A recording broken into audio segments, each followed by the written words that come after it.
Oh, so like here? Yeah. Hello. How's that? Yeah. Sounds so weird. It does sound very, very weird. Okay. Well, we don't have the presenting on. Do you feel really hyper aware of like the liquid in your mouth? Yeah. You could do just probably a whole thing of just like ASMR, like, yeah. So, 1 second.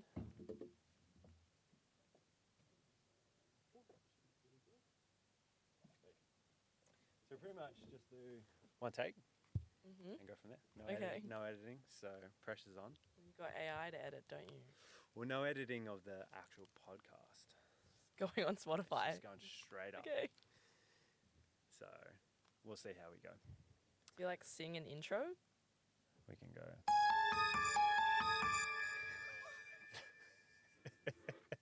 How's that? Maybe that's the ultimate strength conversation intro. I thought it was gonna be like USC. USC. We could do that right now. USC. Oh, the table might not handle that. Okay. So, welcome. Thank you very much for coming on. I don't usually do like a super formal intro, but we'll see how we go. So, I've told you a little bit before of the goal of it. We want to make some long form content. We all know a good bit about training, so we can talk about it for quite a while. And as PTs, I guess there's going to be a backstory behind why we do what we do, how we got to where we're at, why we help the people that we help. And short form social media is really, really hard to showcase like a personality, although you do a really good job of it. Oh, thanks. But it's hard to showcase a personality and who someone actually is. It's a snapshot of someone's life and the highlights.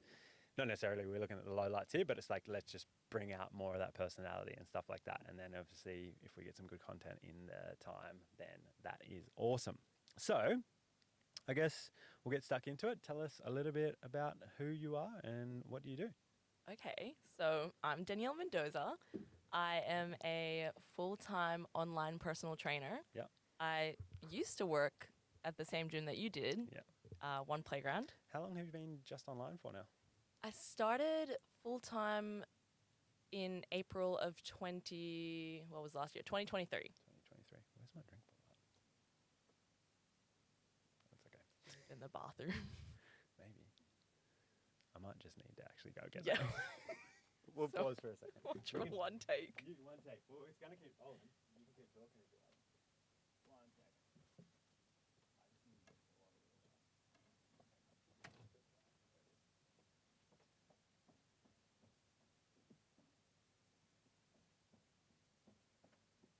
Okay.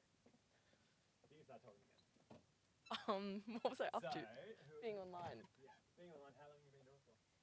Well, technically I started doing online coaching in 2019. Yep. Literally one person was like, hey, do you do online coaching? Yep. And I was like, yeah. I didn't. Yep. And then I just filmed a whole training library for her program, made up some system, Yeah. and then just became an online coach. Cool. Obviously made it better as I got Yeah. more clients. And then it started really picking up in 2020. Mm-hmm. In lockdown or? I think, I don't know if it was lockdown or if it was just that my following had grown and I just had a bit more experience under my belt to be able to post and advertise more. Mm-hmm. And then it got to a point where it felt like I was doing 2 jobs. Yeah, okay. And I really, really liked online and I just enjoyed it more. I kind of saw the opportunity there and thought, you know what, I'm ready to go all in. Cool. Had like a solid base. Like it felt very safe to go and do that full time. Mm-hmm. So it was very hard. You work at One Playground, you know how nice it is there. Yeah. Yeah, and then I decided to leave and here we are almost a year later. Yeah, right. That's really cool. But you're around a lot. You still go, you train here at Surrey quite frequently and you still go to Marrickville quite a lot? Yeah, so I train with Rob Nee. Yep. And Who we have to peer pressure to get on here. yeah, he's so smart Yes. and speaks really, really well. Yes. But won't Although do it in public. I know. Well, he does do it in public. He gets paid a lot to do it in public for his clients. Yeah. But then, In a one-on-one format. yeah, Rob, this is like Yeah. the PSA. yes. Get on here, Rob.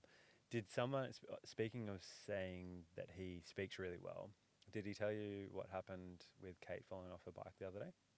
Is this the breaks thing? I've been Mm. listening to the podcast. Or someone else was saying this. Oh, you did listen. Yeah, yeah. So Yeah. she's had probably many near-death experiences in the last little bit since she started riding bikes. But she fell off the other day and she's got like 18 stitches in her arm and stuff like that. Oh no. Yeah. And they went to the hospital. Sorry to cut you off. They went to the hospital and the doctor asked what happened. And Rob was like, oh, this happened. And he's like, turned around, he's like, you speak weird. And then just didn't say anything to him for the next little bit. Was he like saying it through tears? Like, this is what happened. No, that was Rob. So he was just speaking normally? Normal, yeah. Oh. And then he got offended. He's like, we made the English language up. He's like, you speak weird. It's not even an unclear, I don't want to offend anyone, English accent. No, his is pretty neutral compared to Yeah. most people's. Yeah. I'd bat for him. I'd say he speaks pretty well. Yeah. Anyway, we'll see when he gets on here, if he Yeah. gets on here. Sorry, so you trained with Rob, and so you left one playground. How did you get started at one playground? So how far back do we want to go? Any, as far as you want. Tangents are welcome. Everything Okay. is, I've got a good bit of time, so whatever you want. All right, let's Yeah. go. I feel like you don't know this about me, so No. maybe I'll tell you. Yeah, and cool.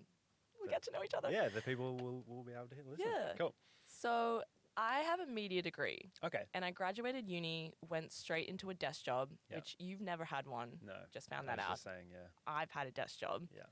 And that was in 2017. In that time, I started going to the gym, Mhm. loved it, started training my friends for free, Yeah. realized that was the best part of my day. So then I went part-time at that desk job while I literally went to the TAFE next door to get my certs. Cool. So this was happening 2018. Mm-hmm. And then end of 2018, I got the Cert 3 and the Cert 4. And then I saw that Fitness Playground, as they were called at the time, were hiring. And I lived in Castle Hill at the time. Don't know how broad this audience is, but we're like an hour and a half out. Yeah. So I told my dad, I didn't even know where Marrickville was. I was like, yeah, I'm just going for this interview. My dad was like, that's near the airport. And honestly, it was my first ever interview. So I was like, there's no way I'm going to get this. I'm just doing it for experience. First interview. At a gym, like yeah. straight out of having. Did you interview with Justin? No, so I went to Marrickville first. Yeah. Again, were you around when Darius was around? Yeah. Okay, yeah, so. yeah. Darius was the first person I met. I had an interview Oh, with him there you go. that I didn't know was an interview. Oh, okay. No, this one was definitely an interview. Yeah. And then so I drove with my friend because, again, I didn't think I was going to get this interview, and she waited for me in the car. Yeah. And then she's up in the car park. Darius is like, actually, we want you to join this workout. So I'm like, oh, okay. I run up to my friend and I'm like, I just need you to sit here for an hour. Yeah. I'm going to just go do this. Yeah. It was some crazy workout that my friend Blanche, my now friend Blanche, Yeah. who was like back then very much a hit queen. Yeah. I did that. So that was kind of part of the interview. Yeah. Okay. And then somehow got through to the next round and then went and interviewed Justin. Right. How was that? And then again, like, I'm a very shy person. I get nervous very easily. And I went up to that interview. Justin's like kind of intimidating. Justin was the second interview that I've ever done. In your life? Sorry, third interview, because I had one with Darius that I didn't know was an interview, but turned out to be an interview. Yeah. And then I sat down in front of Justin and was like, oh no, I'm not getting this job. That's what I thought, because I feel like he was asking. I felt like I was 12. Yeah. And then I walked out of that. I was like, yeah, that's the experience I needed. Yeah. Cool, He no thinks worries. really fast and talks really fast, and you're just like, oh no. Yeah, like yeah. deer in the headlights kind of vibe. Yeah. Like, totally thought I messed it up. And then I got a call later that week. It was a Friday night. And I got this job. And then I just said yes. And then I spent a year driving to Marrickville. From Castle Hill. Yeah. Wow. When did you move when did you move into the city? End of 2019. So I did about a year, just made sure that, it was stable. Yeah. And then I moved out with some mates. Yeah. Ended up being like a 10-minute walk. Cool. So life just, Yeah. so much easier. Yeah, I bet. Yeah. That's cool. Awesome. Yeah. And so that's your first PT job? That was my first ever PT job. Yeah. Definitely got lucky because of all the development. Yeah. I don't know if everyone goes through this. I went for about 6 months and then just drove home crying once, like, I'm never going to make it. This is so hard. Yeah, it's full on, particularly like that first little bit of back then as well too. Like it's so much like anything, the things progress and there's a lot more systems in place, and Yeah. you rock up for an interview instead of rocking up and being like, oh cool, just jump into like, which makes sense, but it worked at the time. Yeah. It was definitely a different system at the time. Again, I would say still way more development than any other gym. Yeah. But I think, one, you also get put into like a room full of people who are so good at what they do that it can kind of be intimidating being a beginner. Yeah. So you just kind of keep comparing yourself to these experts, and then obviously you get better. Yes, yeah. So yeah. It's a good environment to be like that. I went to development for like nearly 2 months before they gave me a job. Oh, really? I think they were just like, this guy's not leaving. Oh. No, I just missed I moved to Sydney in 2017, about 7 years ago this month. And then I went to an interview and then to another one. And it was ages, like 2 or 3 weeks before I got a second interview because of the way the intakes fell. Uh-huh. So Darius was like, just keep coming to development. And so it was literally like 2 months and I was around so much. I was like a part of the team. And everybody's like, do you work here yet? And I was like, Just really like being here. I want to. Give me a job. Oh. Yeah, so that was back in 2020. And I just missed the intake. So I had to wait another month. So it was a timing thing. Yeah, it was like 2 weeks until the intake, or 3 weeks until the intake. And then I missed that one. And then, so Chris Mavros started just before me in that intake. Oh, okay. Yeah. Okay. Oh, I think I got lucky with the timing because I think I went to like one development. And then straight in. Yeah. Yeah. Right in the deep end. Yeah. Yeah. Yeah, cool. And how did you find that? The development? Yeah, or just the getting started in the job? Hard. Yeah. I have many repressed memories. It's all not really coming to me. I honestly have nothing but like good things to say. Like as much as I say it's hard, I think one, they put me in Marrickville and it was just, I know you're probably biased, but I think it was the best team for me to be in. And everyone was just so nice to me. Like I remember, and again, I was so fresh, right? Yeah. I was going to these developments and learning things like what a GBC was, GVT, all of that. And I'm not like shy with asking questions. So I would ask the PTs after the development, like, what's the go with this GBC? Yeah. And people would just give me their programs, just, help me out.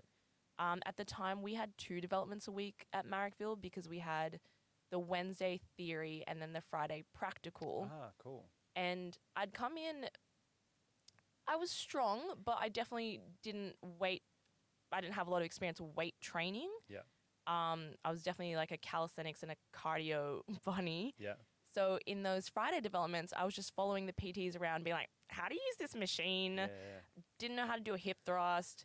I guess I was like kind of embarrassed. And then, but again, everyone was super nice and was like, hey, like that's fine. You're good at this. This is what we're good at. We're here to help each other.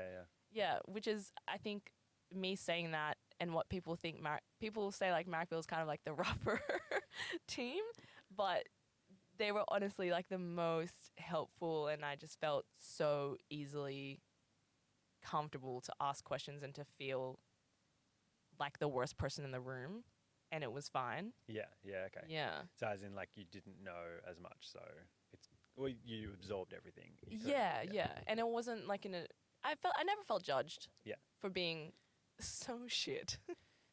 But you're going to be every time you start something new. Yeah, 100%.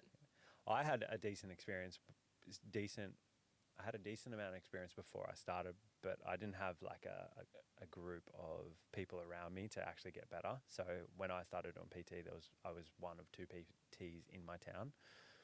Were you like at a gym? Were you doing it at your house? So I started at it was like a council run gym in my town, but I come from a town of like 3,500 people. So the member base at Yeah. Marrickville is bigger than the population of my town. Legit, probably Oh. nearly double. Where are you from? I'm from near Dubbo, so it's like Western New South Wales. Dubbo. Yeah, Dubbo. Okay. Yeah, Yeah. like Okay. Bogan. So yeah, Right. further west than you. So then you did your Cert 3 and Cert 4 in Dubbo. Yeah, online. Okay. Yeah. And then I started working for the PT there, and I, not to brag, but I think I got a little bit better than them. So because I was really interested in training and really Yeah. interested in I read everything and stuff like that. And then so I did that. Then I was like, I was working for them, and then I was like, I want to start my own thing. So I started a boot camp. So I worked outside for like 18 months, and then I Also in Dubbo? so the town's called Narromine. So Oh, sorry. yeah, but no one knows where no one knows where Narromine is, but people know where Dubbo is. Yeah, So fair. Dubbo's like 50 or 60,000 people, whereas Narromine's like 3,000 or 4,000. Yeah. Yeah. So, and then I started boot camps, and then I got my own gym. So I had like a big warehouse space. How old were you? I started in 2014, which is why there's the 14 on everything. Oh. And so 10 years ago now, which I started the business, but I started a year before that. So it's like just over 10 years I've been doing Yeah, it. right. And so 22, You're like kind of old. I'm very old. Yeah, there's a lot of grey hairs in the beard. That's why I got the camera so far away. It's on 4K. Yeah. I think it's on HD. Oh, Yeah, okay. Yeah. Yeah, it makes all the difference. Yeah. Yeah, I'm a little bit old. But yeah, so I started doing that. So I didn't have anybody around me. So to go into that environment when I started was really, really cool. But you can see how much difference it can make when you're just starting out like that, because you don't need to like find a book to find the answer. You can ask someone and Yeah, then put it yeah. into practice a lot Yeah. better. And it's such a good environment for getting better because of that, which is really, really cool. Yeah. So what got you, so we know how you sort of got started into PT. What got you into training? So you were training before you became a PT, and then you started training your friends. What got Yes. you into training? So going back to this full-time job, I Yeah. used to play basketball, and Okay. I played since I was 9. Okay, cool. So I played since I was 9, and then I was about 21 when I got that full-time job. And that whole time I was playing a pretty high level of basketball. Like, my team was high. That doesn't mean that I was great. But if you're in the team, Yeah. So, and it was really serious. Like, you had to train 2 nights a week, Yeah. and then there was like a mandatory local comp, and then we played reps. So there was a lot going on. yeah. And then I got this job in media that required me to do night shifts, so I could no longer commit to the team. So I left Yeah. the team. Why did you have to do night shifts in media? It sounds not great. I got this job, and I want to say, I tell people I was like editing sports highlights, Okay. but really I was like editing horse racing Fair. and like uploading it to Crown Bet and stuff. Right. Okay. Yeah, Interesting. yeah. Like the gamblers love me. Yeah. Um, It's a whole industry. I did a whole media degree, and this is what it came to. Fair enough. Well, it explains the editing of all your content and stuff like Yeah, that. yeah. You know, you can get really creative, like slow-mo with Yeah. those horses, like the noses. Yeah. Cool. Yeah, That's so, a very interesting perspective that you'll have there. Does that help your job at all? you know, The horse racing? definitely not. Like, Surely analysis of something at some point. I or- learned a lot about horse racing. Right. And I think I remember, like, looking at horses and being like, wow, yeah, that's an athlete. Yeah, yeah. Yeah. Yeah. What was I talking about? How you got into training? Oh, right, So yeah, you sorry. played basketball and then you went into night shifts. And Yes. so what was the reason for the night shift? So we would also do the races in Hong Kong. Right, And okay. so those ones were, I know the time difference, I had to be sometimes working, like I would start work at 12 and then I'd finish at 10. Yeah, okay. Yeah. So, and those were really, they weren't random, but they were rosters. Yeah. So I didn't want to play for this team and rock up to half, Yeah, of course. you know. and then you're trying to get playing time, and then why do you deserve playing time when you don't come to training, right? Yeah, of course. Yeah. So then I was like, oh, well, I was very much in the mindset of like, I need to exercise to burn calories, otherwise I get fat. Yeah. So I went to the gym. Cool. And I couldn't even go to the classes because then there were night shifts, but there were also early morning shifts, and I had to be at the gym at like 5 a.m. and there just weren't any classes at that time. Yeah. So the first time I went, and I used to have this routine of like 10 minutes on the treadmill, 10 minutes on the stepper, 10 minutes on the elliptical, done. Yeah. Super, super boring. Better than nothing. How could I sustain that? And then I just luckily ran into my sister's friend. Mm-hmm. No, my friend's sister. I don't have a sister. Just make it up. You can't edit that out. So you now have a sister. I said I was nervous. My friend's sister. And she was like, do you want to train with me? I was like, yeah, of course. Yeah. And then the first day she was like, yeah, we're going to do these chin-ups. I was like, oh my God, So chin-ups. that's where it started. That's where it started. Okay, cool. And then I was just having so much fun that I just kept messaging her and being like, can I come to the gym with you again? And Yeah. she was like, just stop messaging me. You can just come. Right. I was like, okay. yes, I thought sick. you were going to say stop messaging me. No, No, you can't don't. come. But it was cool because I trained with her, she would say things to me like, this was before Instagram or anything like that. Or like before I used Instagram for fitness. I was going to say, you're telling me I'm old. You're showing No, your no, age no. there. How old are you? I'm 27. Right, okay. Yeah. So I didn't know what to do, but then she would say things that were like, oh yeah, my goal right now is to do 10 pull-ups in a row. Mhm. So I was just immediately exposed to performance goals, which I now think is just so lucky because I can imagine that if she was someone who was training for aesthetic, I would have just gone down the path of like, let's do some hip thrusts or something. Not to hate on hip thrusts. No. But who knows what would have happened? You probably, but with your background in sport, I'd say that performance element would have come out at some point. Probably. because, Yeah, I train a lot for the performance side of it as well too, because it's more fun than just like I'm burning calories, I'm just doing whatever. Yeah. So that's when you started doing chin-ups. How many could you do when you started? I definitely did 8, Right. but they were like half reppers for sure. Yeah. Because then after that, I because she was coming up with all these workout ideas. I felt bad. So then I was like, I'm going to go on Instagram and look up some stuff. Yeah. And then I discovered full range of motion. Yeah, like, oh, I'm not as strong as I thought I was. Yeah. So then I started doing that. And then after a while, I was like, cool, can do some chin-ups. I can do toes to bar. Yeah. What's next? Yeah. That's how I kind of discovered calisthenics and what that was. Yeah.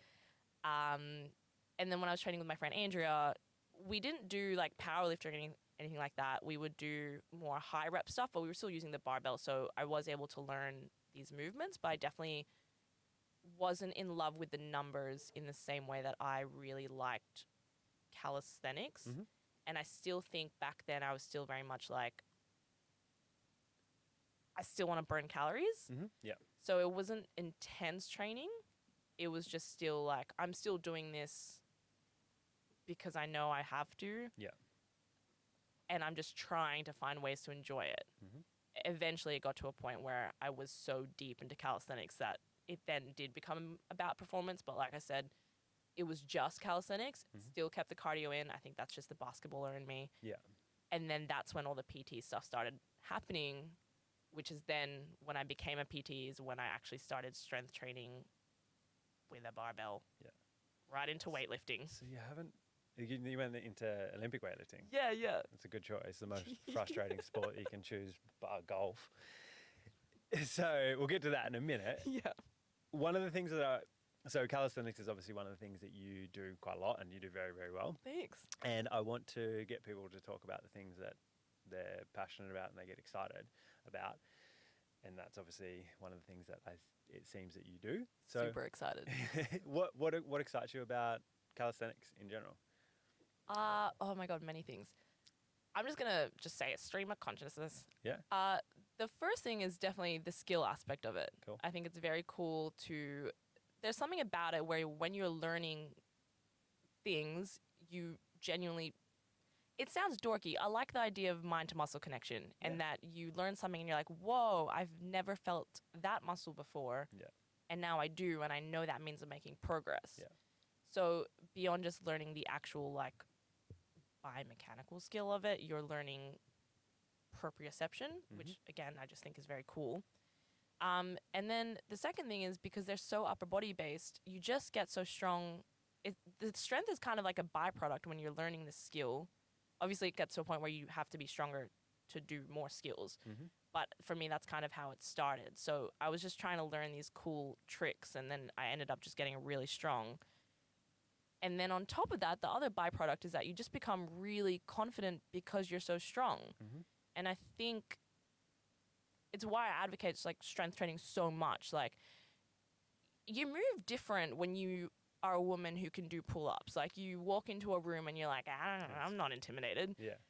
So I think I really just love that with calisthenics, like all these skills, there's just such high demand on strength that like the better you get, the stronger you get, the more confident you get, and it just keeps going. Yeah. Like I genuinely think calisthenics has affected like how I approach any other part of life, especially because it is both mental and physical. Yeah, for sure. So then when you've got something hard going on that isn't calisthenics, you've proved to yourself that you can work hard enough to achieve something, and you are strong enough to achieve something. Yeah. Why can't it be like that for Anything else? the rest of your life? Yeah. Yeah, 100%. Which is really, really cool. And they say there's a a famous or well-known strength scientist, but I actually don't know his name. I can't remember. It's some sort of German name. But he says strength is the mother of all qualities. So if you are strong, it will supersede anything else, and you will be better the stronger you are at anything else that you do. Yeah, I back that. Yeah. 100%. Yeah, and particularly with the like the movement capacity and the movement quality that you have from doing things like in calisthenics, it has a carryover to everything else that you will do. Yeah. Which you is really definitely, I would say, are more aware. Yeah. Yeah. Because it's more like of a broad thing and you can link things together a lot easier. Anything else that you get excited about with it? With calisthenics? Yeah. I think also the friendship aspect of it. Yeah, cool. I think like a really big thing is I didn't start fitness Instagram for work. Yeah. I posted one thing one time, and this is kind of a pattern of mine. One person will ask something, and I'm assuming everyone else wants it. Yeah. So she was like, I liked when you posted that handstand. You should do that more. And I was like, here I go. Cool. Awesome. So I started with that, and then I was just posting things. And then I saw other people posting calisthenics, started following them. And then I would meet them in real life at Bondi, which is like a big calisthenics hub here in Sydney. I don't know where I got the confidence. Then I just started messaging random people if they were in Sydney to be like, hey, do you want to train? And they'd say yes. And then you just end up meeting all these people. You meet one calisthenics person who knows another person, and you just get to meet like a bunch of really cool people who are interested in the same stuff as you, and you get to learn from them. You get to have free accommodation if you go to a different country. That's a cool little and benefit. I think a lot of the like friends I've made are girls, and again, like you kind of have a similar story where a lot of the girls, they did calisthenics. It's not like a lot of the girls maybe have done gymnastics, but I find a lot of us have that same story of like we were looking for a reason to train because we knew it was good for us, but wanted to still enjoy it. Yeah. And so we all kind of have that bond, I guess. And because we've all got that similar path of calisthenics, it was just easier to relate to each other, which I think is really cool because like I love my friends, but they definitely don't love calisthenics as much as I do. Yeah. So it's nice to have like a good little crew. Yeah. And it's cool when people feed off each other that are excited about the same thing as well too. Like, because if you have something that you really enjoy but you can't share it with anybody, then it's just it's a bit alienating, I guess, in a way. I'm like that with bikes, and since Rob's got into riding bikes and stuff like that, like my childhood was bikes. Like anytime I could be on a bike from the age of like 5 or 6 until like anything that I watch on social media, like people might think it's like mostly just fitness. It's like 90% just motocross and mountain bikes, and that's it. Yeah. But then I never could talk about it to anybody because, like, I talk about it to Mel or whatever, and then she'd be like, which actually she rides now. Yeah. So But like Rob is really into it. yes. And it's yeah. like, this is exciting. It sounds like it's the same thing. It's like when you have, you know, you can have people close to you, but if they're not interested in the same thing, Yeah. it's not. You kind of feel like you're downing the conversation when they're not into it because Yeah, you're like, yeah. I won't talk about this. And then you got no one to talk about it Yeah, with. and it's exciting. Like that whole thing feeds itself, which is really, really cool. And then obviously you progress and you want to do more and stuff like that. That's really, really cool. So I guess we're talking on that and like your passion for it and what got you into it. What keeps you motivated to train? I really, really like it. Yeah. I I think one is I just find it very fun. Yeah. That's not to say that like every day I'm super excited to train. If anything, now that I really love my job, I find it hard to take the 2 hours to go to the gym. But I think I've just had enough time to see what consistency does Mm-hmm. that I will keep going, and that's enough to stay motivated. And I enjoy training is like super, super flat, and then you have this massive, massive high, and then you go back to it being super, super flat. And I think people think it's a lot of highs, but really you're just slogging through the flat parts to get back to the high. Yeah. And those tiny highs will keep you coming back again and again and again. Yeah. But you just have to keep like pushing through all the shit parts. And I think I've just had enough highs, can't get enough, Yeah. to know to just keep going. And that's genuinely just what keeps me motivated. Yeah. There's that aspect of it, like the actual enjoyment. Again, I know that the more progress I make, the more confident I seem to get. Mm-hmm. The better I get with work as well. I always think like if I keep progressing before my clients do, then I get to go through the process of all of this stuff, learn everything, like feel out what my own kinks are, what my own like struggles are, do that, and then that way I can then teach my clients when they get to that point. And because I've been through the process, I can I guess not easily teach it, but you can teach something better when you've done it and you've struggled, especially if it's something that you find hard, because then you just have all these little cues, right? So I always still think that work is like very much a big part of why I train so consistently as well, which I know not people who aren't PTs won't be able to relate to that. That's why I said the first reason. You should all become PTs and then enjoy training a lot more. Although there's one thing with Pete, I think, is I think one misconception is people think that we love training and we have all these highs all the time. Yeah. And that it's so easy for PTs to rock up and train. It's probably easier than someone else that doesn't train, but everybody has those hard days. And like you said, you've done it enough, you've gone through the shit enough to then appreciate that just persisting with it will mean that there's going to be a high at the end of it. Yes. At some point, hopefully. But it's not easy as a PT to train. We struggle with it, not struggle with it the same, but we have the same challenges or similar challenges. Yeah. We're not like always super excited. And I think people think you're always on some kind of high because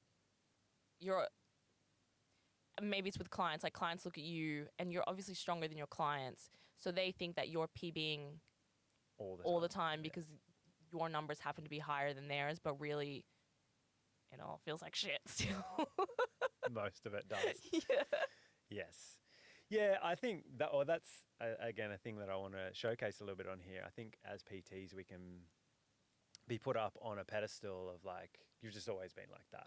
You know, you're always fit. You're naturally always like that. You're naturally like that. Mm-hmm. I know I'm not naturally like I am now. I'm naturally after 10 years of training nearly 20 years of training, I'm naturally in the shape that I am. But the same as you, like after nearly 10 years of training, you naturally end up, and that 10 years of training consistently with a coach, over and over and over again, you naturally get to where you're at now. 100%. But it's because of all that hard work. Yeah. And turning up when you don't want to train. Yes, it's always those parts. It's the parts where you don't want to train is where the gains are made. Mm-hmm. Well, That's that. Yeah. Real right there. Well, it keeps things in motion. And if you always stop, start, you never get a level playing field, and then you can't actually take off from anywhere. Yeah. You know, if you always listen to, which you should listen to your body, but it's unnatural for our body to want to do what we do to a certain To extent. go do something really hard. Really hard. Yeah. It wants to fight against you, everything, and that's the reason why it will adapt and get better and allow you to do more next time. And then it goes, fuck's sake, you're doing it again. It's always hard. Yeah, it's always hard. But if anything, it gets harder as you get more advanced as you go on with your training, because Yes. what will get you results the first year will not get you results the seventh year or 10th year or 20th year. You have to be pushing so much. Sometimes you have to maybe push a little bit less, but you have to consistently train at a higher intensity than you would do. Yeah. So when you start out, anything will work. Oh, yeah, 100%. I definitely noticed that more with weight training than with Cali, where I feel like the weight training is where you really have to mentally be ready to, like you said, the stronger you get, at one point, 100 kilos feels easier, but at the same time, it's always 100 kilos. You know what I mean? Yeah. That's one thing that I really enjoy about like weight training and like the bigger compound lifts versus, and for like my clientele where we're looking like still performance, but like body composition as a result of the performance. Like that 100 kilo squat is always going to weigh 100 kilos. Like that 100 kilo deadlift or whatever the number is, bench press, and it's really easy to standardize. And it's the same with like a handstand or a front lever. Like it's always going to be that. It's not a piece of machinery or whatever it might be that's, you know, one lat pull down might be very different to another lat pull down, but a chin up's a chin up. Yeah. It's always going to be the same. A 100 kilo squat is going to be a 100 kilo squat. And as you get more advanced on like you've still got to switch on for those. Still got to focus. You still got to focus. Like your heaviest lifts, you're never just being like, oh, I'm just going to accidentally lift this. Yeah, yeah. It gets more and more and more. But I think like people can perceive us as, oh, it's just easy for us. Like we train at a high level and it doesn't actually cost much effort. No. If it was easy, we wouldn't be, it wouldn't look as cool. No. I think. Yeah. And that's also probably why the pushing through that shit for long periods of time to get that high is so meaningful, because it's a lot of hard work. It makes it so much more worth it. Yeah. If you could do it straight off the bat, you wouldn't do it. Yes. Because you wouldn't appreciate it. Yeah. Yeah. And I think that's what, it's so funny when people complain about how long a skill takes, and you have to explain, like, if it didn't take this long and you did it, you wouldn't be happy about it because it came so easily. No. Like, there's no satisfaction. And I think that's why we look at people who are strong and we're like, whoa, that's sick. Yeah. Because you know that it's going to take time and that there was a lot of hard work put into that. Yeah. But for some reason, people can't link it to a reason to be patient. Yeah. Yeah. And if you are impatient, just work harder. Just keep going. do more. Like if you stop, you're not going to get there any faster. Yeah. It's going to be a lot slower. Time's going to pass anyway. Yeah. You're already doing the work. Yeah. Just keep going. Might as well do something. Absolutely. Actually, that's a good one. A good question. When Robbie was on here, you listened to Robbie's podcast. I did. We went back and forward with a couple of quotes, and that was actually, I got some feedback on that. Do you have a favorite quote? Do I have a favorite? I think we kind of touched on it about like action building momentum. Okay, yeah. So that's probably my favorite one, because I think it sounds so common where people talk about motivation and that motivation isn't really going to be the thing that gets you going. Mm-hmm. But once you start, it's a lot easier to become motivated. Mm-hmm. And probably more on a medium term scale, like when you realize that the results that you're getting from the action you're taking, that's when you become even more motivated. Mm-hmm. So you have to start in order to get the motivation. Yeah. So that's probably my number one quote. Cool. Are you going to like shoot one back? Do I keep going? No, you can go. Oh, okay. Go as many quotes as you want. We're going to get that algorithm going. Whatever you got. I think the other one I would have said is with competence comes confidence. Mm-hmm. Comes confidence. Nice. I like that one. Because I think a lot of people the main question is, how do you get confident enough to do this? Yeah. And the thing is, you don't. You just have to go in and do it, Yeah. and then you become confident Yeah. after you've done it. Yes. And get a coach so you can be even more confident. Yes. But yes, Also no, that. absolutely. Starting is a massive, massive thing. Well, this is for me is that like I just had a thought. I was like, I'm gonna make more content. That's it. I'm gonna do it. And then I was like, I'm just gonna start and do it by myself. And then Yeah. one person leads in the next, and then it starts to build more momentum. So yeah, absolutely. If you don't start, then you will never get competence, yeah, and then you'll never get confidence. There you go. I like that. Where was I going to go with that? Okay, so talking about like your love for training, the things that you do. What are you most proud of achieving with your training? Let's say top 5, because I know you've done some really cool feats of strength and all that sort of fun stuff. Okay. You know, I don't know if I'm allowed to say, but you sent these questions to me earlier, Yeah, right? And yeah. I was trying to think so hard of like what PB is my favorite. Yeah, And then I was like, oh, wait, maybe it's like a trick question. It's not about the PBs. it can be about whatever. You Oh, want. okay. Yeah, Because I was going to say, I think the thing that I'm like most proud of when it comes to training is my consistency, yeah, cool. like just sticking with it the Yeah. whole time. Yeah. And then that kind of then makes me think like, oh, am I not proud of any lift because it's just never going to be enough?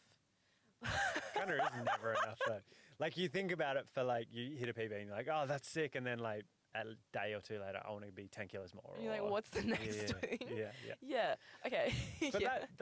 that's one of the things that it's a really, really good answer, because if anybody achieves anything, it's usually after a period of lots of work and effort and habits and consistency and persistence and all those sorts of things. And then you stand back and you're like, oh, this is a cool big thing. But it's all the things along the way Yeah. that got you there. So that's there was no talent needed. You just turn up. Yeah. Like, it's fine. Actually, on my favorite quote, my uncle always says to me, he's quite wealthy and successful and has come from nothing. And he always says to me, he's like, Matty, the harder you work, the luckier you get. Yeah, I agree with that. Like, if you continue to put in the work, you will, at some point, you'll get better at it. Did your uncle say that, or did someone? No, someone else said it, but yeah. he always says it to me. Oh, okay. It's actually on my one play. No, he didn't come up with the quote, but he always says to me. No. Yep. I can't remember. It's on my one playground profile. I've definitely heard of that, because I think that's so true as well. That's so funny. Like, I made up his sister, and you've attributed that to your uncle, and we can't edit any of it out. I know, it's there for life. I'm gonna try and find the one playground. So, most proud of your consistency. What else? Yes, I would say.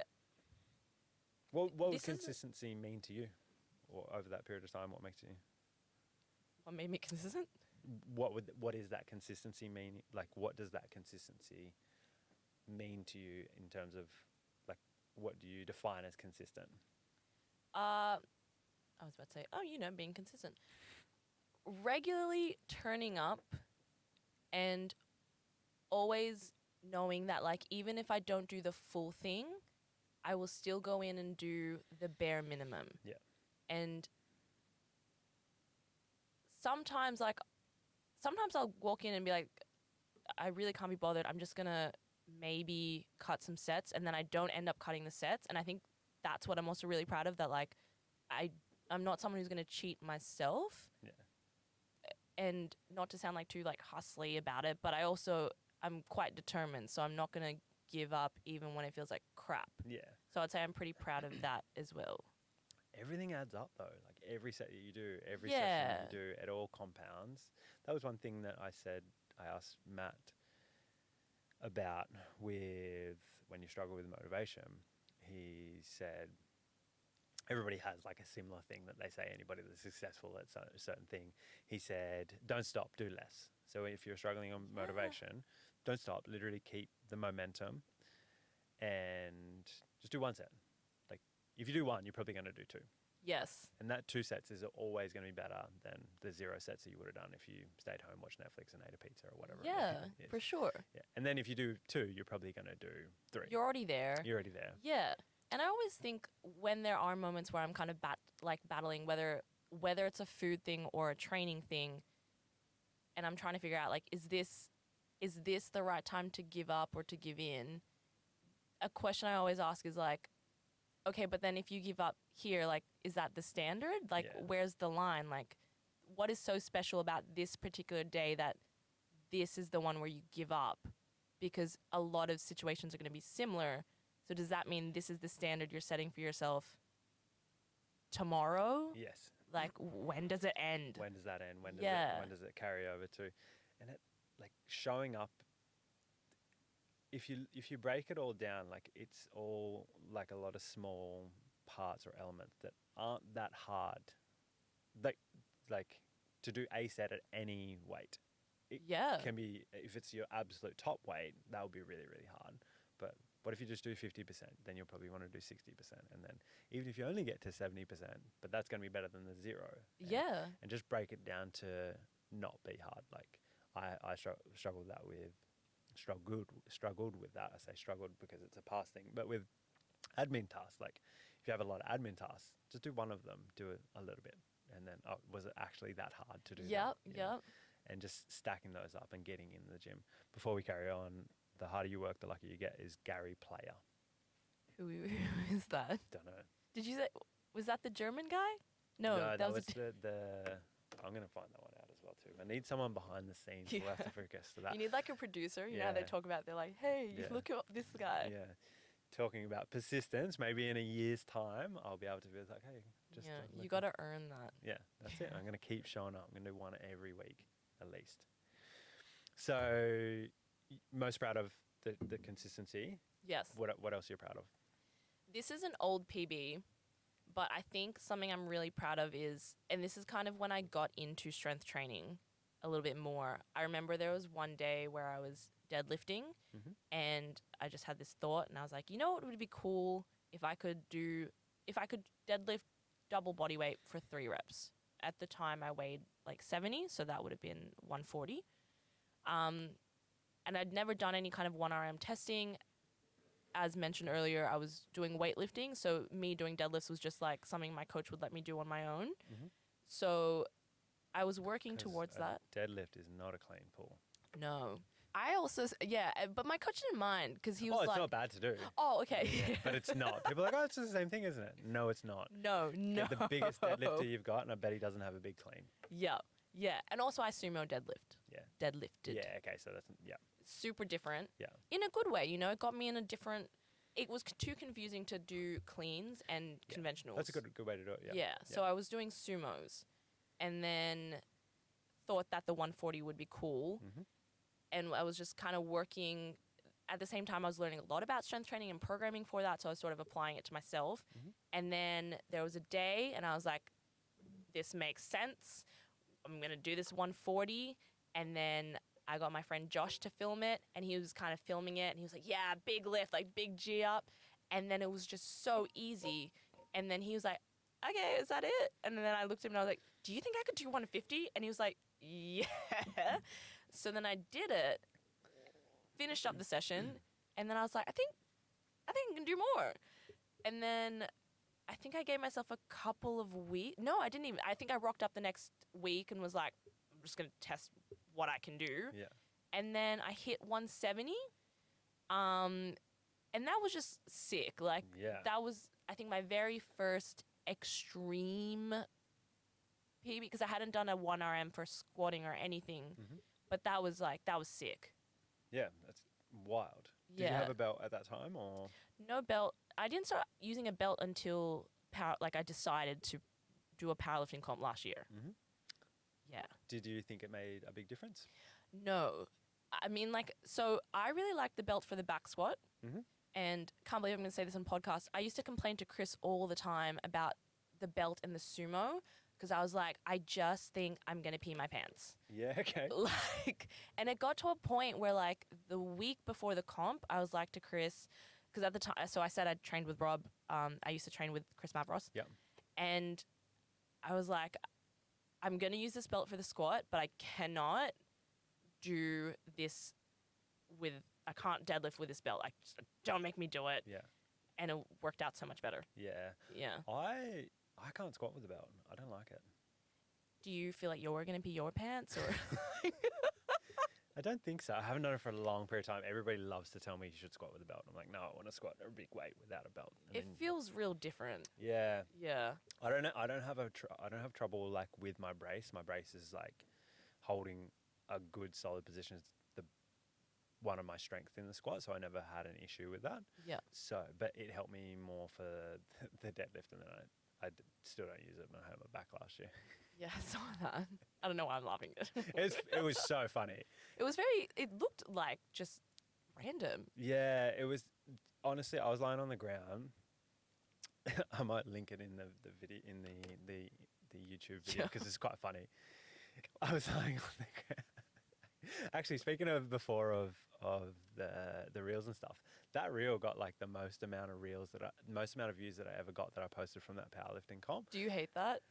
That's the one? I think it was more the squat at the start of it because someone shared it, and do you know someone shared it in Spain and was in Spanish. It was like powerlifting C-bum isn't real. He can't hurt you. And then it was like my real powerlifting C-bum. You know who C-bum is? Yeah.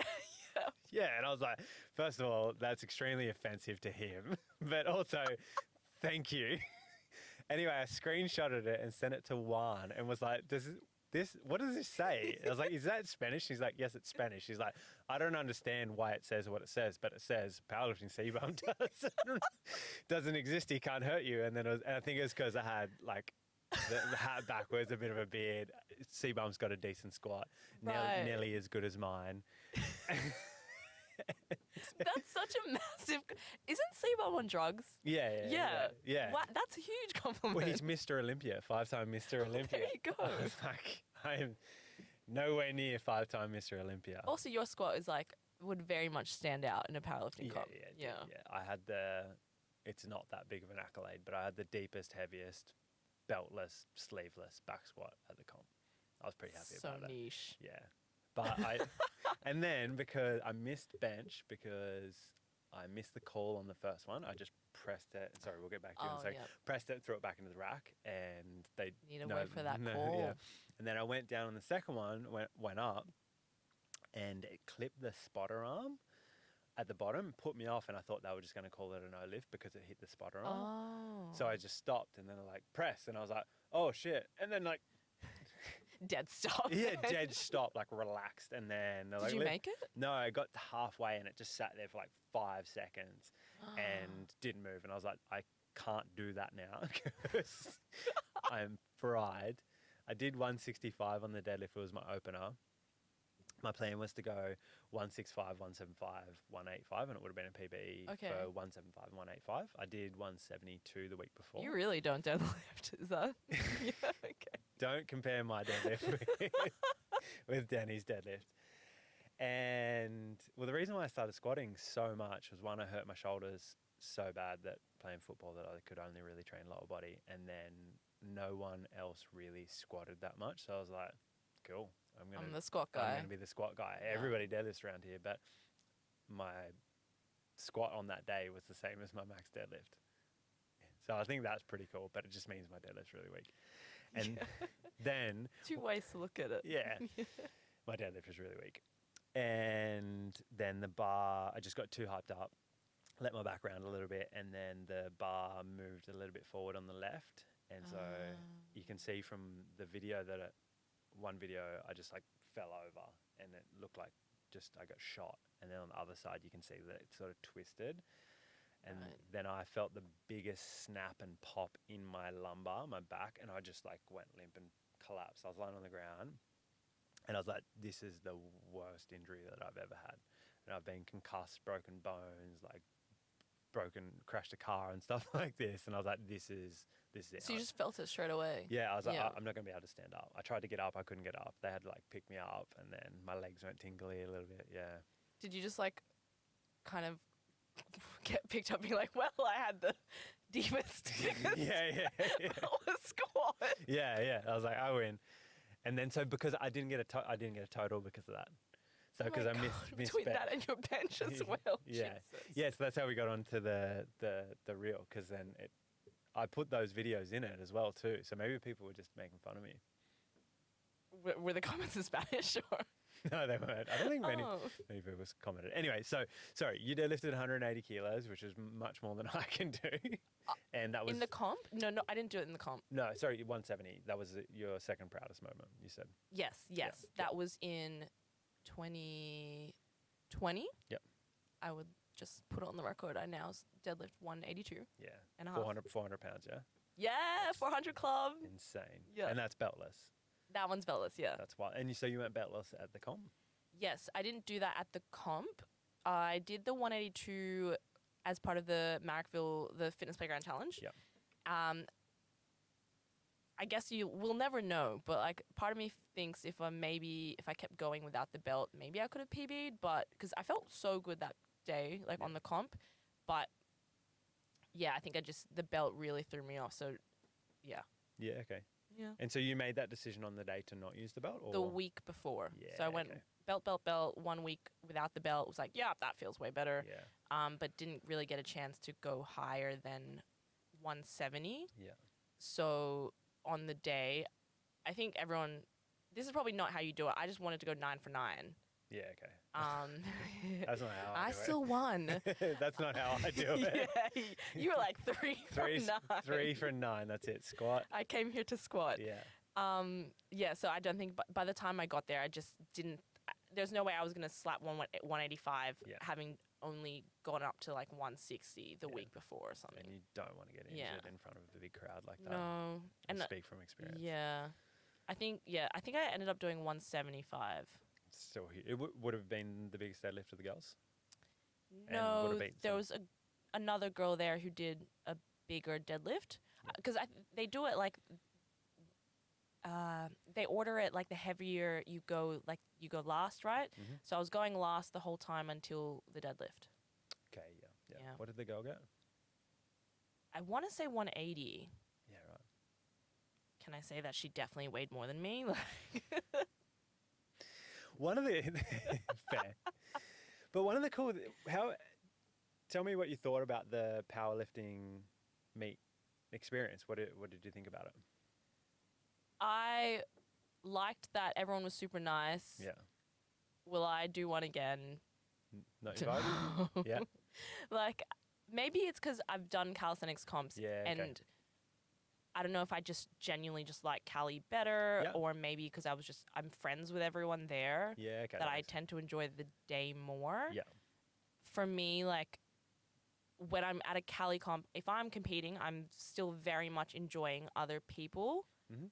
compete because it's just so different. Because with Cali comps, you have like the reps and sets, Mhm. and then you also have freestyle, which is when you see people doing all the fancy tricks. Yeah. So you get to really see like a different crowd. Like everything's different. You get to see a lot of creativity. It's super Yeah. enjoyable. Whereas with the powerlifting comp, Same. it's just like we're all watching like a deadlift, a squat, and a bench, and I'm so happy to get amongst it and like Yeah. scream up. Yeah. But like that's that. Like it's cool because it's you versus you, so you're just there to make your lifts. Yeah. The But one you get is- that environment from something else as well too, Yeah. which makes complete sense. Yeah. I think it was pretty cool that everybody does cheer everybody on, which is quite cool. Doesn't matter if super it's supportive. yeah, if you're into doing powerlifting, I would encourage someone to do it because Yeah. it's such a cool environment for someone.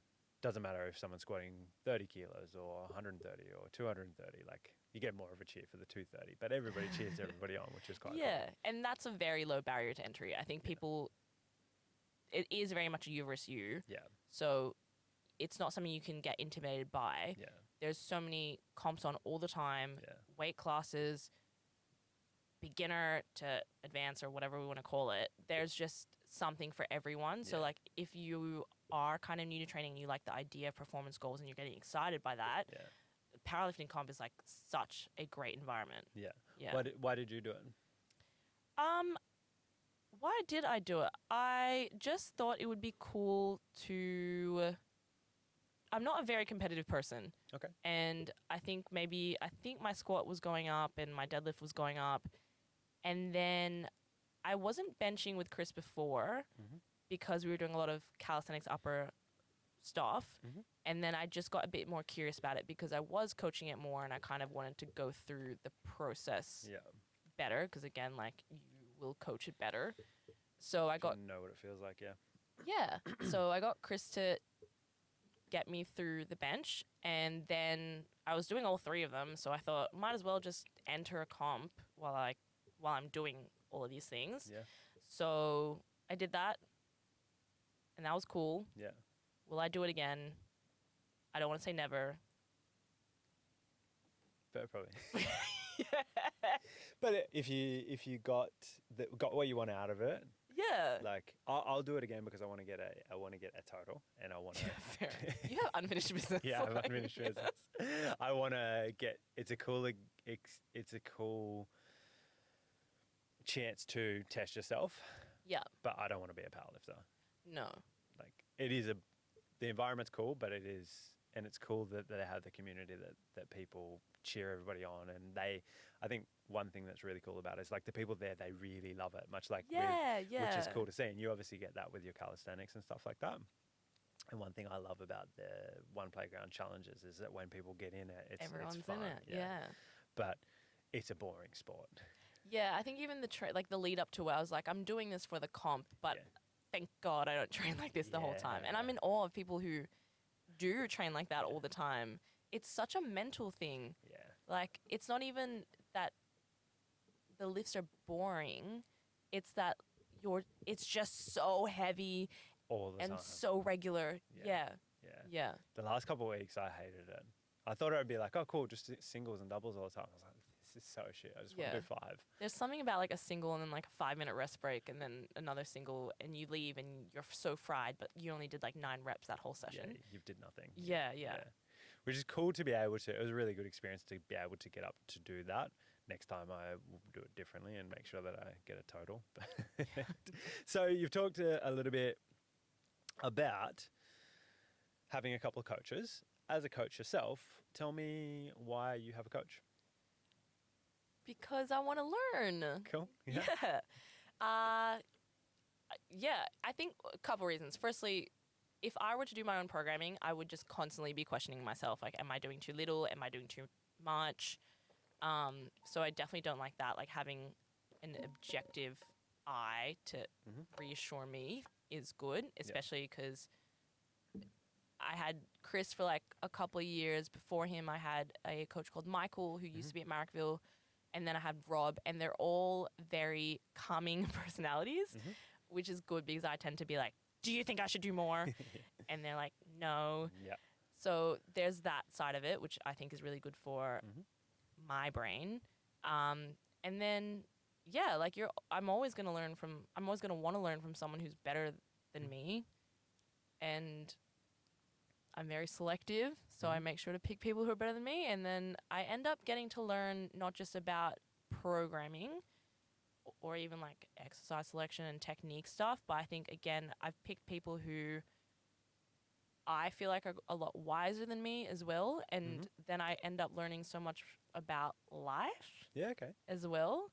And I think that also makes me a better coach too, because I can only ever really coach someone from like my own perspective. Yeah. And I think now that I've coached so many types of people that I dish out advice quite well because I can gather different perspectives. Yeah. But I definitely think, I don't know, I genuinely think that they've helped like my emotional intelligence. Like being coached in moments of like my own shit has helped me a lot with coaching other people. Yeah, for sure. Yeah. Cool. Did that answer your question? Yes, it did. I did have a follow-up question. Oh, yeah. But I can't remember it now. So Chris Malvros is a life coach. He'll love that. Yeah, I don't think he even realizes. And Rob will love that as well too. Because I'm doing this like little Instagram series at the moment of like life lessons learnt from coaches. Yeah. And I like sent a voice memo to Chris to just confirm that this is something he's taught me and does he still stand by it. And I sent him this like minute-long thing like, yeah, it was just like a super random conversation, blah, blah, blah. And he was like, yeah, of course. I reckon he doesn't even remember it. Like, there's so many things I feel like I Was distinctly remember Chris telling me, and I bet for him it was never that deep. it? And I'm like, this has changed my life. I think that's maybe more of a volume thing of being on the other side of being a coach, on the other side of it being a client. Me being a client. Yeah, Yeah. because I'd be 100% sure that clients would have a very similar thought. There would be many that would have very similar thoughts about you, but because you replicate that similar process, Yeah. like it's not that it's not meaningful, but there is Just doing your job. you're doing your job, Yeah. and there's a lot of thought behind it, and there's a lot of experience behind it, which is why it's changed your life or it's been so influential on you. But when it's not that it wasn't meaningful for Chris at the time, but It probably wasn't. I've gone to Chris for some advice before. He could be a life coach. He does like to give advice as well too. Yeah. I don't know why. Like, the advice is just maybe because he's not like my friend. I mean, maybe we are friends. I don't know. But like, he's not like a super close like Yeah. gal pal. Yeah, yeah. So I think even just the way he presents advice is very different. So Yeah. I'm like, this is like, Dani, this is what I think, Yeah. versus like, I'm trying to cushion anything, Yeah, you know? He's very, very logical, Chris. Yeah, same with Rob. Yes, yeah. Yeah. Yeah. Which is a good thing. One of the things that you were saying is having like a second eye on it, and to pull yourself out of the programming and the whatever it might be, to them to just have like a logical view of like, oh, this is happening, do this. Yeah, yeah. Because when you're in it, and that's what we do as coaches, and you would do the same thing for your clients, is you're like, oh, I can see all this stuff. Yeah. You know, you'll feel all these things, and all those things are completely valid, but we can see it might be this thing over here. Yeah, you're not just like, I'm the problem. Yeah. And I think one thing that I was going to say is, as a coach and a PT, that we see such a wide array of people. Like, the amount of clients and the amount of different jobs that they have and different personalities and all those sorts of things, like, you get to see so many different people. Whereas if you're at a desk job, which there's nothing wrong with, if you're on a laptop for most of the day, you're not going to get to see all those different Yeah, people. like all the industries. Yeah, 100%. Yeah, from all different levels. And yeah, it's one thing that I was talking to a client, Cassette, she does the onboarding at, Oh, yeah. have you met Cassette? No, you haven't. Not like, if I haven't met anyone at Surrey. I just walk past people. It's fair. It's your gym. It's not your workplace. Yeah. I do the same thing when I go to other gyms. Yeah. It's like, I'm there to train. But yeah, she was talking about that. Like, for me, I find it really interesting because I'm from the bush, like, where there's actually a couple. There was 2 people in your town. Yeah, two trainers in my town, but everybody's like, nothing wrong with it, but you don't ever see anybody that's like a really high up level exec or. Yeah. I've spun out the first time I had to deal with a client's personal assistant to book their sessions in. I was like, how do you have someone else book your things for you? He's like, oh, I don't know, she deals with it, and then I just turn up, like, because he's got other stuff to worry about and things like that. Oh, yeah. Where I was like, I didn't ever think I'd ever be working with someone that doesn't actually organise anything that they do. Yeah, Their yeah. personal assistant. Like, I think he had like 2 or 3 personal assistants. Oh, Yeah. huge. Yeah. But for me, I was just like, how do people have personal assistants? Yeah, yeah. Like, and so you start to see such a wide variety of clients, which you do get a good perspective on what other people's life is like. Not that we know it, Yeah. but Even jobs like you didn't even realize existed. yeah, Yeah. for sure. Yeah. Yeah, it's pretty crazy. What are some other reasons why you have a trainer? So we've got education, we've got my training, Life coach? life coach. Does that not cover it all? Yeah, fair. What answer are you looking for? Just asking what else. One thing that I learned from Matt Duncan is if you ask what else, people usually come up with Oh. another answer. I think I was pretty thorough. What else is... Yeah, you were. Yeah. What are some of the best lessons, I guess it's a good segue, best lessons you've learned as a coach? As a coach from a coach, or like as in my career? Sorry, from coaches. From coaches? Yeah. So I would say, okay, I'll start crediting some people. So the first one I did, I posted this the other day, was with Luciano, who did my nutrition for a year. Yep.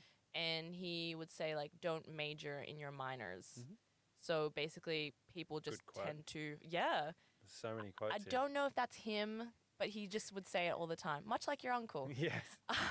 So basically, I think people ask these random little questions that they don't have to worry about. Yeah. When really they could just focus on the basics, like major in the majors. Yeah. So I think that's a really good one. Yeah. With Rob, something that was maybe like very particular to me, because Rob's trained me for strength since like last September, Mhm. but has been doing my nutrition for a couple of years. Mhm.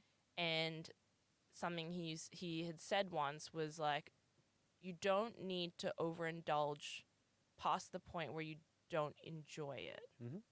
And I think that was really good, because I find when I would get stressed out about food things Yeah. and social events, like, it sounds so obvious, but then when it was said to me, I was like, this is like brand new information. Yeah. But it's kind of helped me be way more mindful with, if I'm going to like a big event and there's food, Mhm. I'm not like, I'm never going to eat again, so I Yeah. should probably just eat it all now, Yeah. or Yeah. something like that. So that's been a really good one. Chris has said a lot of things, and I think the one that I was going to do a write-up on him was, we were kind of talking about performance goals and aesthetic goals. Mhm. And I think I definitely overcorrected when it came to pushing performance goals, where there was a time where I just flat out didn't train anyone who had aesthetic goals. Like, Mhm. I just didn't want to take them on board. I didn't want to have conversations with people about their looks. If someone came to me with the aesthetic goal, I'd kind of be like, okay, but why? And Chris said something that was like, if someone has an aesthetic goal, if they achieve that and they're able to move through life from a more confident place, from a more reassured place, like, why would you not want them to pursue that? Yeah. So I think that changed a lot, both from me, because I used to think like, again, I must be a bad person because I have aesthetic goals, so I just would try to block that out, or Yeah. try to not associate myself with that. But him saying that has then helped me a lot with like, be much more understanding, like less resistant when a client wants to do body recomp. Yeah. Because like Yeah. aesthetics is a part of life. It shouldn't be the only thing. Yeah. But you do feel more confident if you change your body composition. Doesn't matter. That's the reason why I started training. I lied to myself for the longest period of time. Like, oh, I just like performance. Yeah, yeah. I want to be jacked and shredded as well. Yeah, yeah. And it's fine. It's fine. Yes. But if there's unhealthy ways to go about it, and there's healthier ways to go about it, but it doesn't need to be, it's just here, or it's just here. Like, there's always going to be a flux. And same thing with Yes. performance and aesthetics. Like, if it doesn't just have to be performance and you eat whatever and you don't care about how you look, and it doesn't Yeah. have to be you count every single macro for eternity and do cardio every day. It's like, go find that middle ground. Changes. Yeah. Yeah. Which I think is one of the things, like, I like to pick performance goals that are going to have like that positive effect on aesthetics. Like, bench press is a really good exercise. It's not the best exercise to build your chest, but it's going to be pretty effective. And if you get a bigger bench press, or squat, Yeah. or deadlift, or whatever it might be, Yeah. and there's going to be a carryover from one to the other. 100%. Yeah. So, sorry, continue what you were saying. So that was what Chris said. The don't sort of disregard people's aesthetic Yeah. goals. Yeah. Chris would have said a bunch of other stuff as well that some aren't coming to mind. So I also trained with Michael. Yep. And something I remember from Michael was, this one is very more like training specific, but he was saying like, even someone with a very sport specific program is still going to need like general basic movements like rotation and things like that. Like even a very sport specific program is still going to require functional Yeah. movement. So that was, That's a very, very good take. yeah. Everything we do in the gym is general. Yep. Has to be. Relative, unless the only things that will be super specific in the gym is probably going to be powerlifting and weightlifting. Yeah, and even then, if you're only doing that, you're gonna maybe get injured, Yeah. or Yeah, like I did. yeah, case in point. Okay, cool. So I think we're definitely gonna. I've got another 30 minutes. How are you doing for time? Yeah, I'm good. Yeah, cool, awesome. So I got a session at 5:45, and we're definitely gonna have to definitely do around 2 or 3 or more. Keen. But one of the questions that I want to ask, and I'll give credit. I did steal this from, well, not steal it. It's a question, and I've changed it a little bit from. I think it's Chris Williamson, Modern Wisdom. It's a big podcast, but it's not as big as this podcast, so Oh, don't okay. worry about That's it. why I don't know Yeah, it. just listen to this one. Top 10 exercises and why. The question he would ask is if you could only do 10 exercises for the rest of your life, what would they be? Oh, okay. So this isn't like 10 exercises for clients. This is for me. Just you. Yeah. Oh, What okay. what do you got for me? I 10. was struggling with that. Yeah. Pull-ups. Cool. Do I have to specify and be like weighted pull-ups? Well, that's actually probably a good one to talk about. That in like a pull-up doesn't have to be a body weight exercise. It can be a strength Oh, exercise. yeah, they can all be. Yeah. Yeah. I think strength. they're much more enjoyable when it's for strength. Like weighted pull-ups and chin-ups are like some of the coolest exercises to do. Yeah, yeah, So cool. definitely. Chris Mavros is actually the reason I stopped doing weighted pull-ups because He was showing you up. yeah, I got to see. I did a period. Sorry, we'll get on the exercise in a second, but I did a period where I did 100 pull-ups and 100 push-ups every single day, and I was trying to go for 100 days just because I like doing hard shit. 100 hard. Yeah. And I got 83 days in, but I got sick of just doing the reps because I don't like doing really high reps. So I did some. So I think I got up to 20 reps on pull-ups and chin-ups, but I started to add 2.5 kilos every couple of days. So I got up to doing to the chin-ups. I got up to doing 100 reps of 27 kilos. Wow. Yeah. Yeah. So I had a 50 kilo pull up, 50 kilo chin up, and then I think I had like 45 on like a fat 60 mil fat bar or something like Yeah, that. right. And I was like, sick, I'm gonna be a chin up person. And then I come to Sydney, met Chris, and I was like, oh, you're much stronger. I am now a squat person again. yeah. He was doing like 65 or 70 kilos. I was like, Yeah. okay, I'm a long way off. Like, oh, I'm not in Narim. Yeah, narrow mind. Yeah. So, but I should have persisted and worked through the shit, and then I probably would have beat him. Not that it was Maybe. about beating him. Anyway, weighted pull-ups. What Weighted else? pull-ups. 1. Back squat. Cool. Very good choice. Why is it not first? Because you're here. That's why. Joking. Yep. I'm What- gonna say. Oh, yeah. Yeah, and back squat and why? Because I just find them so hard, Cool. which is why I think they're so cool. Yeah. And full depth back squat. Yeah. Full depth, Yeah. 100%. Yeah. Ask the guys. Cool. Yep. Yeah. Front squat, Cool. Yeah. because also very cool. Yeah. I'm gonna say sumo because I would miss. That's Yeah. my biggest lift. As Yeah, if I'd sure. give that up. Yeah. What's the difference between your sumo and your conventional? I've actually never tested my conventional. Right. Okay. I think the best I got when they were in my program is at one point I was doing like 140 for like 4 or something. Decent. Yeah. You wouldn't be that far off your sumo then. I don't know. Do you deadlift at the moment? Nope. Just RDL? I am or- squatting twice a week, my guy. Yeah. Good. Yeah. My goal is double body weight, so for a squat. Yeah. What would that be? Technically I've done it. It would be 130. What's 67 times 2? I'm not real. good at that. 134. Yeah, something like that. Yeah.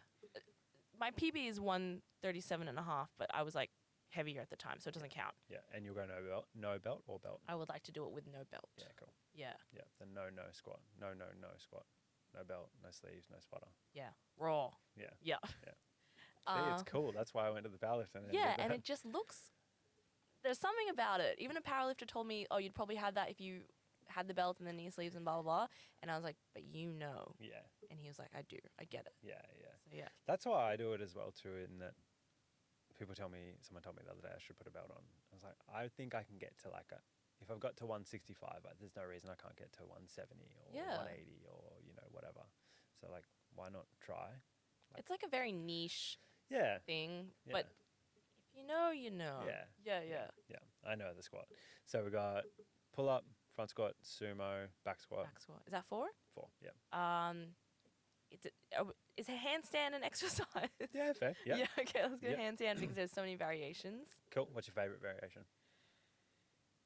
Oh, I'm going to say a one arm because I don't have it yet. Cool. Very hard. So I'm going to say the one arm because I want to keep working towards it. How far off are you?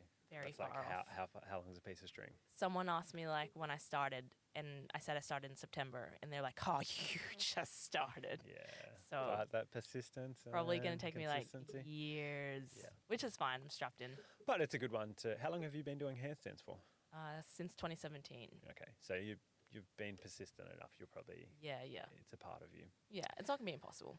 So we got 5 down, 5 to go. Front lever for the calisthenics. Cool. Also, because I think it just translates really well to any other back exercise. Yeah. How long's your longest front lever? I can do like a 5-second straddle hold, but it doesn't mean much until you have like a full front lever. Yeah. Again, probably gonna take me years. Yeah.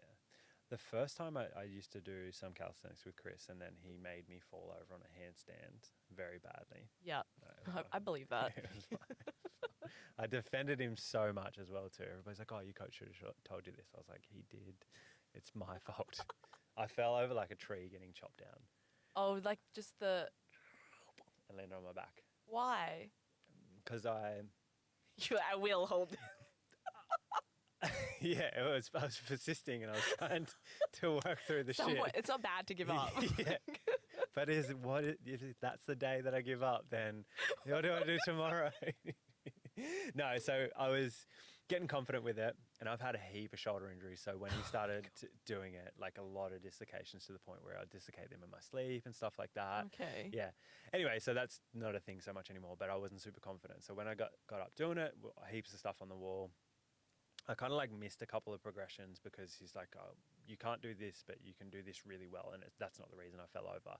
And I had like a really good line, and I was really good on the wall and stuff like that. And then it's got me kicking up.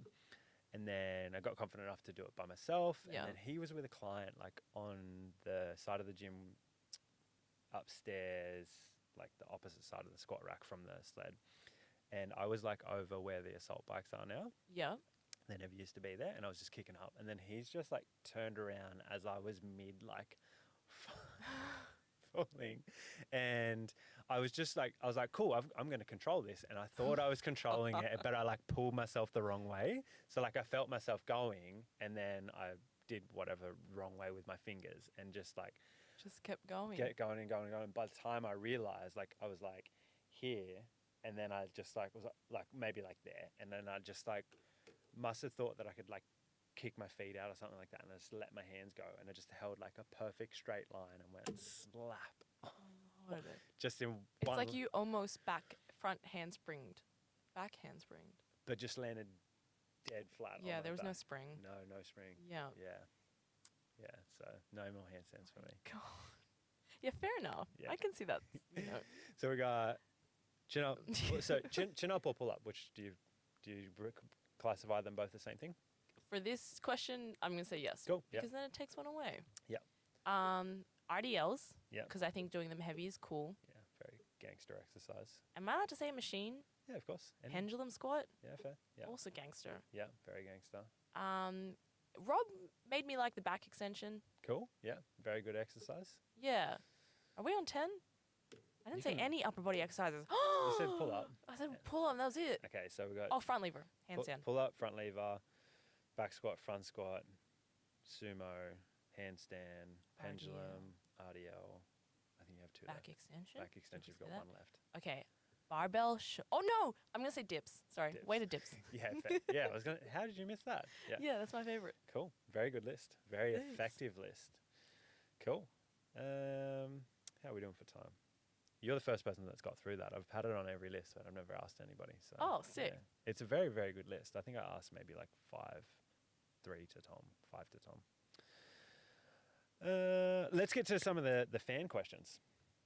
So Alicia, my client, she is a fan of yours. She asks, what's your take on creatine?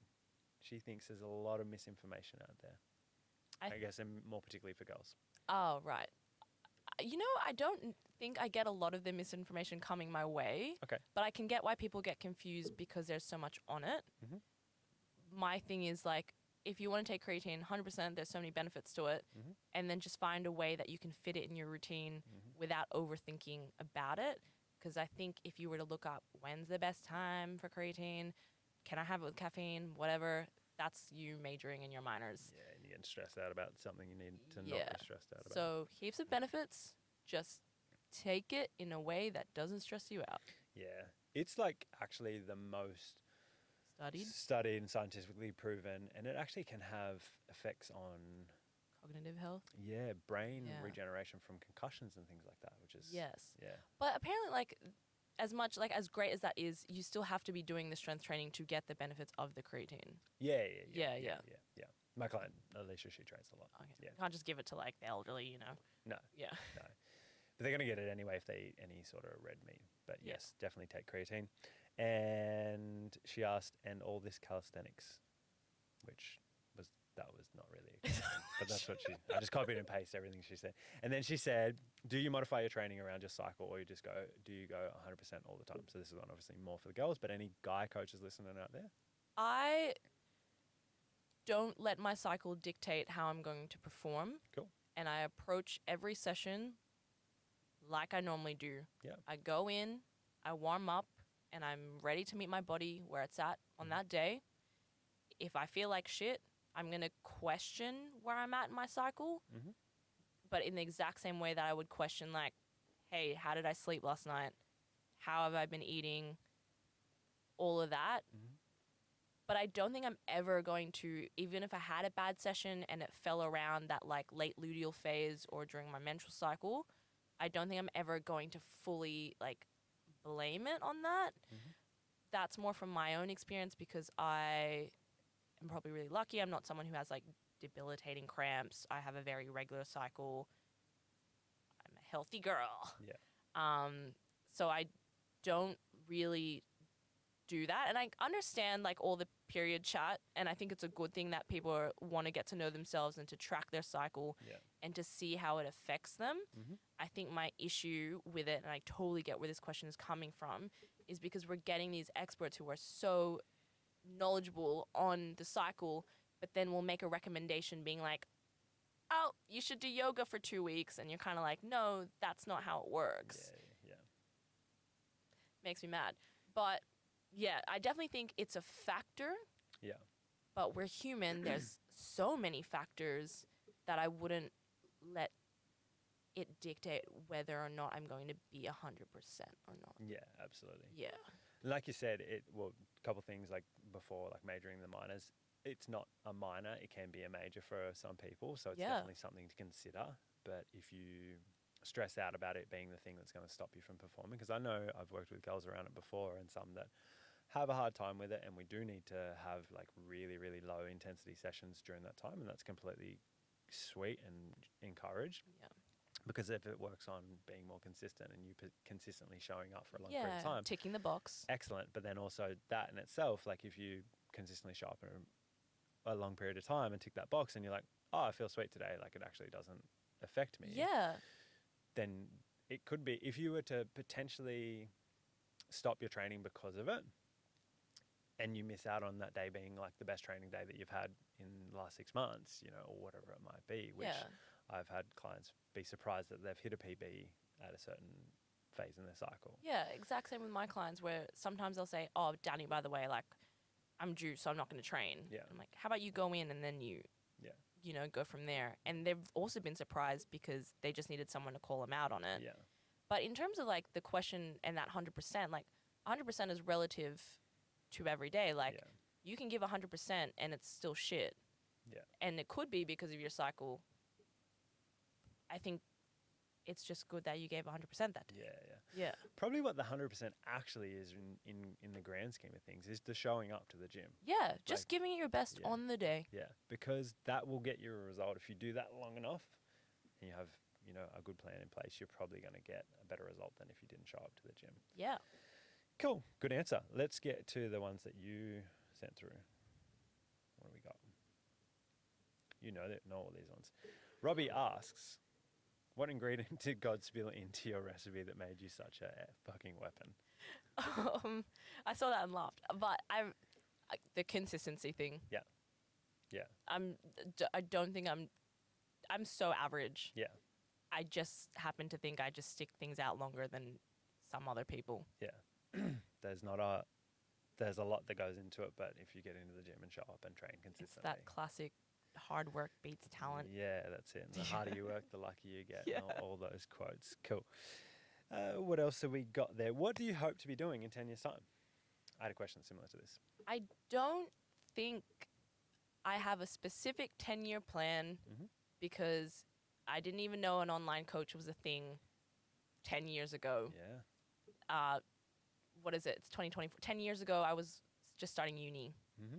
So I don't know what I hope to be doing, but I hope that it's been like the rest of my life where I have happened to pursue something I enjoy Yeah. and got an opportunity out of it. Yeah. And I know I like creating and I love coaching so much. And I hope it's somewhere in that space, and I hope it's that in a place where I get to learn from people who are better than me. Cool. Sounds good. Sounds like you're on the right track with that. What was the one that wound you up? How to eat in a calorie surplus for muscle gains but not fat gains. I want to answer this question with empathy. Cool. Like, at the same time, if you asked anyone and they weren't a fitness trainer and just said, like, hey, how do I eat more without getting fat? Mm-hmm. They would also be like, I don't think that's a thing. Yeah. Yeah. And that's essentially what the question is. Yeah. Yeah. Yeah. Good take on it. And if we could all eat more and not get fat, we'd all do it. Yeah. And I think it's like one of those things where people are dodging the cost. Is it the cost? Yeah. Yeah. Dodging the price. The Cost. consequence. Yeah. Yeah. Yeah. But I think you want to look at it differently. Like, you're not doing the calorie surplus for aesthetics on its own. Yeah. In the short term. You're doing, it sounds like a cutting bulking situation. Yeah. So you have to remember that this whole thing is the process, and this part of the process, you will get your muscle. That's the beauty of it. Yeah. There will be like fat gain. We could tell you all that stuff that everyone else is saying, like go into a slight surplus and stick to your cardio and make sure you're weight training and keep it more in the protein side. Like, I get that, but you're still going to get bigger. Yes. Is what it is. Yeah. And then just remember, when you go to your cutting phase, you're going to feel like shit. But now you're going to lose fat. So how about that? Yeah. You know? And then when you get to the end of the cutting phase, remember that you didn't actually feel probably as good as you might have thought you did. Yeah. And you And never it's never enough. Yeah, you never appreciate it as much. And then you look back at your memories and you're like, shit, I was lean then. But you always forget that at the cost of that, there's going to be hunger and stuff like that. Yeah. So just, I think you want to step back and just remember that this part of the bulking phase is probably not the aesthetic that you wanted, but it's necessary. So you just have to accept that the fat part comes with it. Yeah, absolutely. Yeah. And the one you're probably actually, well, I think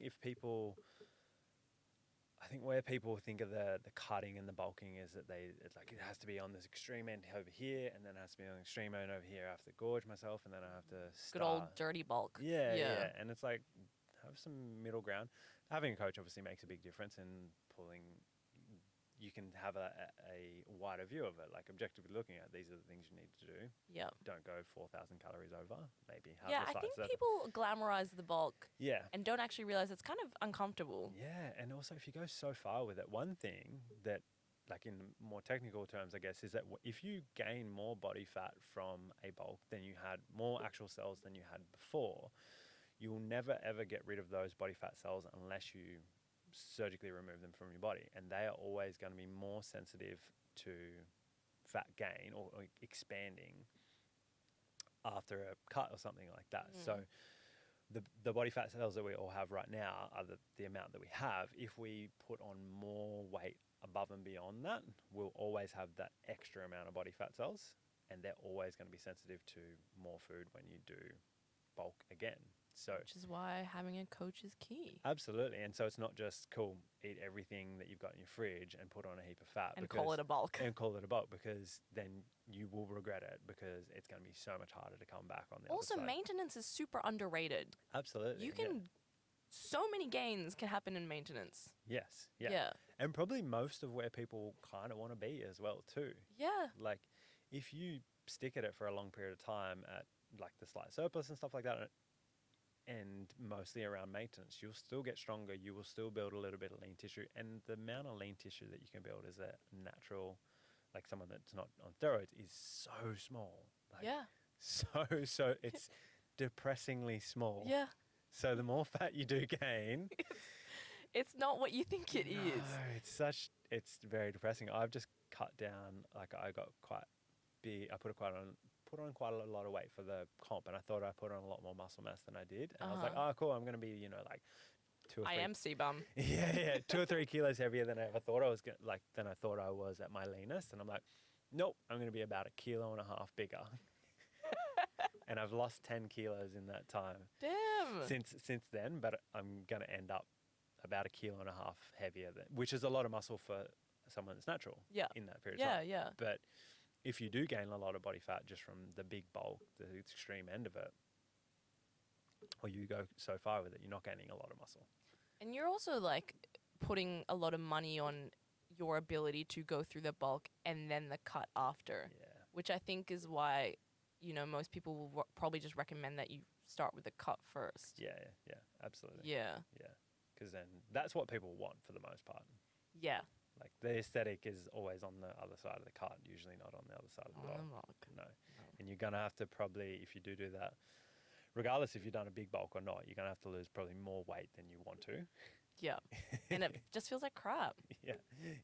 The photos look good, but then you're like, oh, I didn't have much energy then. But that said, you can do that intelligently as well too. Yes, yeah. But it depends on how lean you want to get. If you want to get stupidly lean, you won't feel good. No. And it's not sustainable. Which I think is what people have to learn. Sometimes you got to learn things the hard way, I think. And it's good to go through as well too. Yeah. Because I think from the confidence standpoint where we were talking about before, people are capable of so much more than they realize with it. Yeah.